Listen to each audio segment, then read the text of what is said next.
ഞാൻ ചോദിക്കട്ടെ, തെറ്റ് ചെയ്യാത്തവരെന്തിനാ കരയുന്നതെന്ന് ചോദിച്ചിട്ടൊരു ക്വസ്റ്റ്യൻ ഉണ്ടായിരുന്നു. ഞാൻ ചോദിച്ച ക്വസ്റ്റ്യൻ ആണ് കേട്ടോ, അനുമോള് ചോദിച്ചതാണ്. ആരോടാണെന്നറിയോ? ഷൈത്തയുടെ ആ കേസിൽ ചോദിച്ചതാണ്.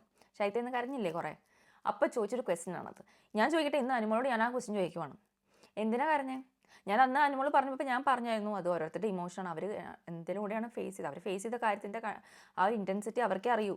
അപ്പോൾ അവർക്ക് ആ വിഷമങ്ങളൊക്കെ വരും. അപ്പോൾ ഇന്ന് അനുമോള് കരഞ്ഞപ്പോൾ ഞാൻ അത് ചോദിക്കുവാണ്, എന്തിനാ കരഞ്ഞത്? തെറ്റ് ചെയ്തിട്ടില്ലെങ്കിൽ അവിടെ വെറുതെ ഇരുന്നാൽ പോരെ, ഞാൻ ചെയ്തിട്ടില്ല എന്ന് പറഞ്ഞ് ഇരുന്നാൽ പോരെ. പക്ഷെ അത് പറ്റില്ലല്ലോ അനുമോൾക്ക്. അപ്പോൾ സ്വന്തം പേരിലൊരു അലിഗേഷൻ വരുമ്പം അപ്പോൾ ആ വിഷമം ഉണ്ടല്ലേ, അപ്പോൾ ബാക്കി പുറത്ത് എന്താവും, നെഗറ്റീവ് ആവും എന്നൊക്കെയുള്ളൊരു പേടി അനുമോൾക്ക് വന്നു.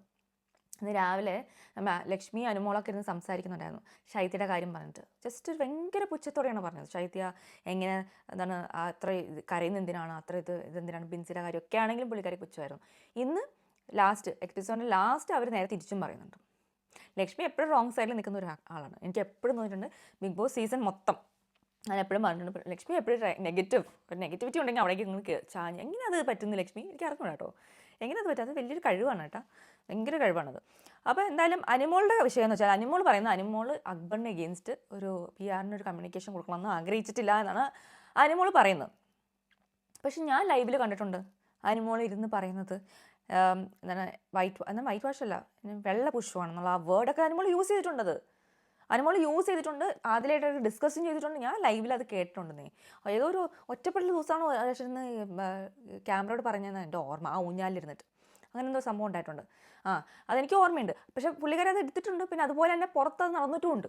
പുറത്ത് നിങ്ങൾ വീഡിയോസൊക്കെ എടുത്ത് നോക്കുക, കുറേ പേരേട്ടാ ഒരു മാസം മുമ്പുള്ള വീഡിയോസൊക്കെ അക്ബറിന് ഒരു കപ്പ്, അക്ബറിന് വൈറ്റ് വാഷ് അക്ബർ, ഇതൊക്കെ ടാഗ് ഇതുണ്ടാവും, അതിൻ്റെ വീഡിയോസിൻ്റെ ടാഗിൽ തന്നെ ഉണ്ടാവും ഇതൊക്കെ ഹെഡ്ലൈനിൽ. അതൊക്കെ ഞാൻ കണ്ടിട്ടുണ്ട്. അപ്പോൾ ഞാൻ ആലോചിച്ചു, അക്ബറിന് എന്തൊക്കെ പ്രയോറിറ്റി? അക്ബറിന് ശരിക്കും പറഞ്ഞാൽ ഫ്രണ്ട്സ് എല്ലാം പോകുന്നു, അക്ബർ ഒറ്റപ്പെടുന്നു, അക്ബറിന് ബുള്ളി ഗ്യാങ്ങൊക്കെ പോയി അക്ബർ ഒന്നും ഇല്ലാതെ ആയിട്ടുണ്ടായിരുന്നു. അപ്പം ഞാൻ ആലോചിക്കും, എന്ത് കപ്പ് അക്ബറിന് എങ്ങനെ കപ്പ്, അല്ലിത്തന്നെ സപ്പോർട്ട് അത് കുറവുള്ള ആൾ ഇങ്ങനെ കപ്പ് കിട്ടും. അപ്പോൾ അപ്പോൾ എല്ലാ കൊല്ലവും ഇത് ഉണ്ടാവാറുണ്ട് കേട്ടോ, എല്ലാ കൊല്ലം ഉണ്ടാവാറുണ്ട്. ഒരു എഗെയിൻസ്റ്റ് നിൽക്കുന്ന ഒരു കണ്ടസ്റ്റൻ്റ് എഗെയിൻസ്റ്റ് അങ്ങോട്ട് തലയിൽ ഇട്ട് കൊടുക്കും. അപ്പം ഇത് മാനിപ്പുലേഷനാണ്. അപ്പോൾ അത് കാണുന്ന ഓഡിയൻസിന് അയാളോട് ദേഷ്യം, മറ്റേ ആളോട് വോട്ട് കൊടുക്കുകയും ചെയ്യും. ഒരു മാനിപ്പുലേഷൻ ഗെയിമാണ്, ജസ്റ്റ് ലൈക്ക് ദാറ്റ്. അത് അവർ ചെയ്യുന്നുണ്ട്. അത് PR-ൻ്റെ സ്ട്രാറ്റജിയാണ്. അത് തന്നെയാണ് പുറത്ത് നടന്നിട്ടുള്ളൂ, അത് തന്നെയാണ് ആദിലവിടെ പറഞ്ഞതും, അതാണ് ഇപ്പോൾ അനുമോൾ ഡിനൈ ചെയ്യുന്ന സംഭവം. അതുകൊണ്ട് നമുക്ക് ആദിലിനെ വിശ്വസിക്കാൻ എനിക്ക് തോന്നുന്നത്, സത്യം പറഞ്ഞാൽ. പിന്നെ ആദില പുറത്ത് വന്നിട്ട് അത് പറഞ്ഞിട്ടുമുണ്ട്. ആദില കറക്റ്റാണ് പറഞ്ഞത്, നോണ പറഞ്ഞിട്ടില്ല എന്നാണ് ആദില പറയുന്നത്. അപ്പം ഇതെല്ലാം നോക്കുമ്പോൾ എനിക്ക് ആദിലയുടെ സൈഡാണ് കറക്റ്റായിട്ട് തോന്നുന്നത്. ഇനി അനുമോൾ അത് പറഞ്ഞിട്ടുണ്ടെങ്കിൽ തന്നെ ഞാൻ പറയട്ടെ, ഇതൊരു ചെറിയ അലിഗേഷനാണല്ലോ, ചെറിയൊരു കാര്യമാണ്. അനുമോൾ ആ ഹൗസിൽ ചെയ്തിട്ടുള്ള ബാക്കി വലിയ വലിയ സംഭവങ്ങൾ വെച്ച് നോക്കുമ്പോൾ ഇതൊന്നുമേ അല്ല. ആ ജിസൈലിന് അഗെയിൻസ്റ്റ് എന്താ പറഞ്ഞത്? ആ കുട്ടി ജിസൈലൊന്നും ഒരിക്കൽ പോലും അതിന് അഗെയിൻസ്റ്റ് അനുമോളൊന്നും ക്രൂശിച്ചിട്ടില്ല, മനസ്സിലായോ? ബിൻസി ഷൗട്ട് ചെയ്ത ബിൻസിൻ്റെ കാര്യമുണ്ട്. ബിൻസിൻ്റെ ലൈഫ് വെച്ചിട്ടാണ് അനുമോൾ കളിച്ചത്. അത് കഴിഞ്ഞിട്ട് ബിൻസിനോട് സോറി ഒന്നും പറഞ്ഞിട്ടൊന്നുമില്ല. അത് കഴിഞ്ഞിട്ട് അനുമോൾ അവിടെ പുള്ളിക്കാരെ ജസ്റ്റിഫൈ ചെയ്യുവാണ് സ്വയം. ഞാനല്ല, പക്ഷെ പറഞ്ഞാൽ ആ കുട്ടിക്കൊരു പ്രശ്നം, മറ്റിപ്പം അതിനെക്കുറിച്ചൊരു പ്രശ്നമില്ല പുള്ളിക്കാരിക്ക്. അത് നൂറയോടെന്ന് പറയുന്നുണ്ടായിരുന്നു. പിന്നെ കട്ടപ്പട കേസ് നൂറയോടെന്ന് പറഞ്ഞിട്ടുണ്ടായിരുന്നു, ഞാനത് വിളിച്ചു, എനിക്ക് തോന്നിയോണ്ട് വിളിച്ചു. അത് ശൈത്യക്ക് നെഗറ്റീവ് ആയെന്ന് പറഞ്ഞപ്പോൾ പുള്ളിക്കാരുടെ മനസ്സിൽ നിന്ന് അലിഞ്ഞു പോലുമില്ലല്ലോ. അപ്പം സ്വന്തം കാര്യം വരുമ്പോൾ മാത്രം, സ്വന്തം കുടുംബം സ്വന്തം ഇമേജ് മാത്രമല്ല ഇമ്പോർട്ടൻ്റ് അതിപ്പോൾ അനുവിന് മനസ്സിലായെന്ന് ഞാൻ വിചാരിക്കുന്നു. എന്തായാലും ഇതിനിപ്പം 2 ദിവസമേ ഉള്ളൂ. ഇതുകൊണ്ടൊന്നും ഒരു പ്രശ്നമൊന്നും ഉണ്ടാകാൻ പോകുന്നില്ല. അനുവിൻ്റെ വോട്ടിനോ ഒന്നിനും ബാധിക്കാൻ തോന്നുന്നില്ല എനിക്ക്. കാരണം വെച്ചാൽ പിന്നെ PR വെളുപ്പിച്ചോളും. അനുവിന് പിന്നെ അതാണല്ലോ ചെയ്തുകൊണ്ടിരിക്കുന്നത്, ബാക്കിയുള്ളവരെ ക്രൂശിച്ചോളും. അപ്പോൾ ഇത് പറഞ്ഞാൽ അക്ബറിന് പോകാനുള്ളതൊക്കെ അക്ബറിന് പോയി. സത്യം പറഞ്ഞാൽ അക്ബറിന് ആ ഒരു നെഗറ്റിവിറ്റി മുഴുവൻ കൊടുത്തിട്ടുണ്ടായിരുന്നു, അത് കിട്ടി. ആ നെഗറ്റിവിറ്റി മുഴുവൻ കൊടുത്തിട്ട് പോലും അക്ബർ ഇവിടെ വരെ ടോപ്പ് 5 എത്തി. അതൊന്ന് ആലോചിച്ച് നോക്ക്, ടോപ്പ് 5 ടോപ്പ് 6 അത് 5 ആണോ 6 ആണോ അറിയാൻ പറ്റില്ല കേട്ടോ. നാളെ ഒരു മിഡ് വീക്ക് എവിക്ഷൻ ഉണ്ട്. അടുത്ത മിഡ് വീക്ക് എവിക്ഷൻ എനിക്ക് തോന്നുന്നു നൂറ പോവില്ല, കാരണം നൂറയ്ക്ക് അതിലൂടെ വോട്ട് കിട്ടാൻ സാധ്യതയുണ്ട്. അതിന് നല്ല വെയിറ്റേജ് ഉണ്ടെങ്കിൽ നൂറ മുകളിലോട്ട് പോകും. അതുപോലെ അപ്പം ഡേഞ്ചർ സോണിൽ നെവിനും അക്ബറും ആയിരിക്കും വരാൻ ചാൻസ്, എനിക്ക് അങ്ങനെ തോന്നുന്നുണ്ട്. നമുക്ക് നോക്കാം ആരാ പോകുന്നതെന്ന്. പക്ഷെ എന്തായാലും അക്ബറിന് പോകാനൊക്കെ അക്ബറിന് പോയി. പിന്നെ ഒന്നുമില്ല അക്ബർ. പക്ഷേ ഇത് പറയാൻ കാരണം വെച്ചാൽ, അക്ബർ പറയാൻ കാരണം ഒരു പോയിന്റ് ഉണ്ട്. ഇനി അടുത്ത സീസണിൽ വരുന്ന ആൾക്കാർ കറക്റ്റായിട്ട് കളിക്കണമെങ്കിൽ ഈ സീസണിൽ അത് പോയിന്റ് ഔട്ട് ചെയ്യണം.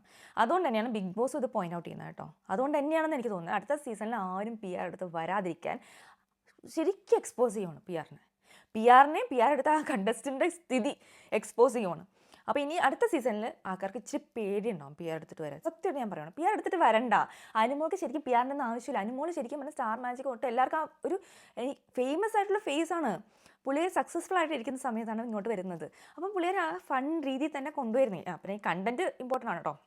ഞാൻ പറഞ്ഞിട്ടുണ്ട്, അനുമോളുടെ കണ്ടന്റ് മൊത്തം ഈ ഒരു ഡേർട്ടി ഗെയിമാണ് പുള്ളിക്കാരി ചെയ്തിട്ടുള്ളത്. മെജോറിറ്റി പിന്നെ കരച്ചിൽ, കിച്ചൺ ഇഷ്യൂ, ഇതൊക്കെ. പിന്നെ കുക്ക് ചെയ്യാൻ അറിയില്ല എന്നൊക്കെ പറഞ്ഞു. കുക്ക് ചെയ്യാനൊക്കെ അറിയുന്നത് ഞാൻ കണ്ടിട്ടുണ്ടല്ലോ ഒരു ഷോയിൽ എന്ന് പറയുന്നത്. ഞാൻ അതിൻ്റെ ക്ലിപ്പൊക്കെ ഇപ്പോൾ വന്നിട്ടുണ്ട് വൈറലായിട്ട്, നിങ്ങൾ കണ്ടിട്ടുണ്ടെന്ന് വിചാരിക്കുന്നു പുള്ളിക്ക്. അപ്പോൾ അതൊന്നും പറയേണ്ട ആവശ്യമില്ല, നീ സ്ട്രേറ്റ് ആയിട്ട് കളിക്കുക. എനിക്ക് കുക്ക് ചെയ്യാൻ അറിയാം, ഞാൻ കുക്ക് ചെയ്യും.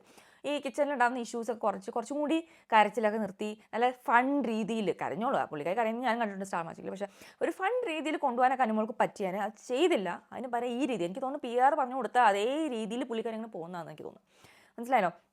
പിന്നെ ഡയറക്ടറിൻ്റെ പേരൊക്കെ അനുമോളെടുത്ത് പറഞ്ഞിട്ടൊക്കെ ഉണ്ട്, എനിക്കതൊക്കെ ഓർമ്മയുണ്ട്. അപ്പോൾ അനുമോൾ ഈ കടന്ന് എനിക്ക് അറിഞ്ഞിട്ട് കാര്യമില്ല. പുള്ളിക്കാരിക്ക് തെറ്റ് പറ്റിക്കഴിഞ്ഞാൽ പുള്ളിക്കാരി ന്യായീകരിക്കും. അത് ശ്രദ്ധിച്ചിട്ടുണ്ടോ എന്ന് നമുക്കറിയാം. എപ്പോഴും തെറ്റ് പറ്റിക്കഴിഞ്ഞാൽ തെറ്റ് പറ്റിയില്ലെങ്കിൽ അത് പുള്ളിക്കാരി തോന്നണം ഭയങ്കര കോൺഫിഡൻ്റ് ആയിട്ട് തന്നെ ഇരിക്കും. അതായത് ചെയ്ത് ശരിയാണ്, ആ കോൺഫിഡൻസ് മുഖത്ത് കാണിക്കും കുറച്ച്. അതായത് പുള്ളിക്കാരിക്ക് അത് ശരിയായിട്ട് തോന്നുന്നുണ്ടെങ്കിൽ കോൺഫിഡൻസ് കാണിക്കും. തെറ്റാണെന്ന് ഉറപ്പുണ്ടെങ്കിൽ പുള്ളിക്കാരി അവിടെ കിടന്ന് കരയും, ഭയങ്കര ടെൻഷൻ, എല്ലാവരോടും പോയി സംസാരിക്കും, ജസ്റ്റിഫൈ ചെയ്യാൻ നോക്കും. അത് തന്നെയാണ് പുള്ളിക്കാരി ചെയ്തുകൊണ്ടിരിക്കുന്നത്. അതിൻ്റെ ആവശ്യമില്ല. ഇനി 2 ദിവസം കൂടി ഉണ്ട്, അത് കഴിഞ്ഞാൽ ഗെയിം കഴിഞ്ഞു. പുറത്ത് വന്നിട്ട് എന്താണെന്ന് വെച്ചാൽ ഹാൻഡിൽ ചെയ്യുക. അതെനിക്ക് ഇനി പുറത്ത് വന്നിട്ട് ഇഷ്ടം പോലെ ഗെയിംസ് ഉണ്ടാവും കേട്ടോ. ഈ തവണ ചാകരയായിരിക്കും. ബിഗ് ബോസ് കഴിഞ്ഞിട്ടായിരിക്കും ആക്ച്വലി ഷോ തുടങ്ങുന്നത്. സത്യമായിട്ട് ഞാൻ പറയുവാണ്, കണ്ടിരിക്കാൻ കുറേ ഉണ്ടാവും. ഈ തവണ കുറേ ഉണ്ടാവും, ഉറപ്പാണ്. പിന്നെ ഇതിലൊക്കെ പെട്ടുപോകുന്ന കുറേ ജീവിതവും ഉണ്ടാവും. എന്തിനാണ് ഇങ്ങനെ, നല്ലൊരു ഷോ ആണ്, എന്തിനാണ് ഇതിനെ ഇത്ര റൂയിൻ ചെയ്യുന്നത്? എനിക്കറിയാം ഈ മലയാളത്തിൽ മാത്രമാണ് ഇത്ര ടോക്സിസിറ്റി. ഹിന്ദിയിലൊന്നും ഇത്ര ഇല്ല കേട്ടോ. ഞാൻ ഹിന്ദിയൊക്കെ നല്ലോണം ഫോളോ ചെയ്യുന്ന ആളാണ്. തുടങ്ങിയപ്പോൾ തൊട്ട് ഞാൻ ഹിന്ദി ഫോളോ ചെയ്യുന്ന ആളാണ്. അവിടെ ടോക്സിസിറ്റി ഈസ് വെരി ലെസ്. അതുപോലെ അവിടെ ഞാൻ ഇങ്ങനത്തെ മഞ്ഞ ചാനൽസൊന്നും കണ്ടിട്ടില്ല. ശരിക്കും പറയാം, ഈ കുലിസിതം പറയുന്ന ചാനൽസൊന്നും ഞാൻ ഹിന്ദിയിൽ കണ്ടിട്ടില്ല. അങ്ങനെ ചാനൽസ് ഉണ്ടെങ്കിൽ തന്നെ അത് ആരും കാണുപോലുമില്ല. ശരിക്കും അവിടെ നല്ല ഡീസൻ്റ് ആയിട്ട് റിവ്യൂ പറയുന്ന ആൾക്കാരാണ്. അവിടെ വരുന്ന കമൻറ്റുകളും ചിലപ്പോൾ അവർ മോഡറേറ്റ് ചെയ്യുന്നുണ്ടാവും. എന്നാലും എത്രത്തോളം മോഡറേറ്റ് ചെയ്യാം, ഇത്ര വലിയ കമ്മ്യൂണിറ്റിയാണ്. ഹിന്ദി കമ്മ്യൂണിറ്റി എന്ന് പറഞ്ഞാൽ കുറേ, നമ്മുടെ മലയാളത്തിനെ അപേക്ഷിച്ച് വലിയ കമ്മ്യൂണിറ്റിയാണ്. പക്ഷേ അതിൽ വൃത്തിയുള്ള കമൻസും കുറച്ച് വളരെ ചുരുക്കം ഡർട്ടി കമൻസ് ഉണ്ടാവും ഞാൻ കണ്ടിട്ടുള്ളൂ. ലൈവ് ചാറ്റൊക്കെ അവർ മിക്കൊരു ലൈവ് റിവ്യൂ ആണ് ചെയ്യുക. നമ്മളെപ്പോലെ എല്ലാവരും ലൈവ് റിവ്യൂ ആണ് ചെയ്യുക. ആ ലൈവ് റിവ്യൂവിൽ വരുന്ന ചാറ്റുകൾ നമ്മൾ കാണുമ്പോൾ മനസ്സിലാവും. അങ്ങനെ മോശം, അങ്ങനെ കണ്ടസ്റ്റൻസിനെ തന്നെ ഇങ്ങനെ മോശം വാക്കുകൾ യൂസ് ചെയ്യുന്ന ഞാൻ കണ്ടിട്ടില്ല. നമ്മൾ മലയാളത്തിലാണ് ഇത്രയധികം മോശം വേർഡ്സ് യൂസ് ചെയ്യുന്നത്. ഒരാൾ ഇഷ്ടമില്ലെങ്കിൽ അയാൾ അങ്ങ് ഈ ചീത്ത പറയുവാണ്. അങ്ങനെയല്ല, അയാളുടെ ഗെയിമിനെ ക്രിട്ടിസൈസ് ചെയ്യൂ നിങ്ങൾ. അയാളുടെ ഗെയിം ശരിയല്ല എന്ന്. ഇപ്പം ഞാൻ അനുവിനെ പറയാൻ, അനുവിൻ്റെ ഗെയിമാണ്. അനു എന്നുള്ള വ്യക്തിയല്ല, അനുവിൻ്റെ ഗെയിം. അനു പുറത്ത് വന്നാൽ അനു ഇതായിരിക്കില്ല. അനു സ്റ്റാർ മാജിക്കിലുള്ള അനുവിനെ എനിക്കിഷ്ടമാണ്. പക്ഷെ അതല്ല ഞാനിവിടെ കാണുന്നത്. ബിഗ് ബോസ് കാണിച്ചിട്ടുള്ളത് എനിക്ക് ഇഷ്ടമല്ല അനുവിൻ്റെ ഗെയിം. അപ്പം അനുവിൻ്റെ ഗെയിമിനാണ് ഞാൻ ക്രിട്ടിസൈസ് ചെയ്യുന്നത്. അത് ആദ്യം മനസ്സിലാക്കാം. ഇനി നൂറയുടെ കാര്യമാണ്. നൂറ് ഭയങ്കരമായിട്ട് വിഷമിച്ചിരിക്കും. കാരണം നൂറയ്ക്ക് ടെൻഷനുണ്ട്. അനുമോൾക്ക് എഗെയിൻസ്റ്റ് കളിച്ച് കഴിഞ്ഞാൽ നിങ്ങൾ പെട്ടു എന്നുള്ളത് നൂറയ്ക്ക് മനസ്സിലായി. കാരണം എല്ലാവരുടെ എക്സ്പീരിയൻസ് അവിടെ കണ്ടു കഴിഞ്ഞു. അപ്പോൾ നൂറ് അവിടെ ടെൻഷൻ അടിച്ച് അതുകൊണ്ടാണ് കരഞ്ഞ കേട്ടോ, അല്ലാതെ വേറെ ഒന്നുമല്ല. പിന്നെ അതിലെ പുറത്തുള്ളതുകൊണ്ട് നൂറയ്ക്ക് കുറച്ച് സമാധാനം ഉണ്ടാകും. കാരണം ആരെങ്കിലും പുറത്ത് സപ്പോർട്ട് ചെയ്യാനും ഈ വക അലിഗേഷൻസ് വരുമ്പോൾ ഉണ്ടാവും. പക്ഷെ എന്നാലും എനിക്ക് കാര്യമില്ല. കാരണം നൂറ് എന്തോ എഴുതിയ ഒരു ടിഷ്യൂ പേപ്പർ എടുത്തുകൊണ്ട് കൊണ്ടുപോയി കളയുന്ന കാര്യമൊക്കെ ഭയങ്കര സംഭവമായിട്ട് വീഡിയോസ് ഇടുന്നത് ഞാൻ കണ്ടിട്ടുണ്ട്. പക്ഷേ വിഷയം അതല്ല. അവിടെ നമ്പർ എഴുതി കൊടുത്തു, ഫൈൻ. പക്ഷേ അക്ബറിനെ കുറിച്ച് PR കൺവേ ചെയ്യാൻ പറഞ്ഞ സംഭവമാണ് അവിടെ വിഷയം, മെയിൻ ടോപ്പിക്. അതാണ് സംഭവം. അത് അനു ഡിനൈ ചെയ്യുന്നുണ്ട്, പക്ഷേ പുറത്ത് നടന്നിട്ടുമുണ്ട്. അതിൽ അത് സമ്മതിച്ച് കൊടുത്തിട്ടുണ്ട്. അപ്പോൾ നമുക്ക് ഇഷ്ടമുള്ളവർക്ക് ഇഷ്ടമുള്ള കൺക്ലൂഷൻ ഉണ്ടാക്കാം. ഞാൻ പറയുകയാണെങ്കിൽ എനിക്ക് അതിലെയാണ് കുറച്ചുകൂടി ജെന്യൂനായിട്ട് തോന്നിയ ഈ കേസിൽ. ഇനി അതിലത് എന്തിനു പറഞ്ഞു എന്നുള്ളത് ഞാൻ ഇന്നലത്തെ വീഡിയോ തന്നെ പറഞ്ഞിട്ടുണ്ടായിരുന്നു. ഇപ്പം അനുവിനോട് ദേഷ്യം തോന്നിയോണ്ട് പറഞ്ഞാണ്. അന്ന് അതിലോട് അത് പറഞ്ഞപ്പം അതിലേക്ക് അത് ശരിയായിട്ട് തോന്നിയോണ്ടാണ് അതിലന്ന് വെച്ചാൽ അന്ന് തന്നെ അതിൽ റിയാക്ട് ചെയ്യണ്ടായിരുന്നോ? അതൊന്നും ചെയ്തില്ല, നൂരേയും ചെയ്തിട്ടില്ല. അപ്പം ഇതൊക്കെ ശരിക്കും പറഞ്ഞാൽ ഒരു ഗെയിമുണ്ട്, ഒരു വൃത്തികെട്ട ഗെയിമാണ്. എക്സ്പോസ് ആയിക്കൊണ്ടിരിക്കണം എല്ലാവരും. അപ്പം അനു ഈ ടോപ്പിക്ക് ഇടാതിരുന്നിരുന്നെങ്കിൽ അനുവിന് ഇന്ന് കുറച്ചുകൂടി നന്നായേനെ. അതിൻ്റെ ആവശ്യമുണ്ടായിരുന്നില്ല. വേറെ ആർക്കും ഇത് ഡിസ്കസ് ചെയ്യാൻ താല്പര്യം ഉണ്ടായിരുന്നില്ല. അനു തന്നെയാണ് അതിൻ്റെ കുഴി തോണ്ടിയതെന്ന് എനിക്ക് പറയാനുള്ളൂ. അതങ്ങനെ പോയി. ഇനി ബാക്കി ഉണ്ടായിരുന്നത് നമ്മുടെ മിറർ ടാസ്ക് ഒക്കെയാണ്. അത് അനീഷും അക്ബറുമാണെന്ന് പറഞ്ഞു, നന്നായിട്ട് പറഞ്ഞു. അവരവരുടെ സെൽഫ് മോട്ടിവേഷൻ ബേസിക്കലി. അതൊക്കെ എല്ലാ ഷോയിലും എല്ലാ ബിഗ് ബോസിലും ഉണ്ടാവും. മെജോറിറ്റി ടൈമിൽ ഹിന്ദിയിലൊക്കെ ഞാൻ കണ്ടിട്ടുണ്ട്, നന്നായിട്ട് ചെയ്യും. പിന്നെ കുറച്ചൊരു മ്യൂസിക്കൽ സംഭവങ്ങളൊക്കെ ഉണ്ടായിരുന്നു. എല്ലാവരും പാട്ടൊക്കെ പാടി. അക്ബർ ആയാലും നെവിനും ആര്യനൊക്കെ പാടി തോന്നുന്നു. രേണു, സരികയൊക്കെ പാടിയിട്ടുണ്ടായിരുന്നു. എല്ലാവരും ഹാപ്പി ആയിട്ടൊക്കെ പിരിഞ്ഞിട്ടുണ്ട്. ഇനി അവരൊക്കെ പുറത്തെത്തും. ഇനി ഫിനാലെ കഴിഞ്ഞിട്ട് ബാക്കി കഥകൾ തുടങ്ങണം. അനു എന്തായാലും നാളെ ഇനി വേറെ ഒരു അബദ്ധങ്ങളൊന്നും കാണിക്കില്ല എന്ന് ഞാൻ വിചാരിക്കുന്നു. ഇനി ഒന്നും ചെയ്യണ്ട, വെറുതെ ഇരിക്കുക. നെവിൻ പറഞ്ഞാൽ കറക്റ്റ്. ഇതൊക്കെ വിട്ട് കളഞ്ഞിട്ട് ഫിനാലേക്ക് കോൺസെൻട്രേറ്റ് ചെയ്ത് ഇരിക്കുക.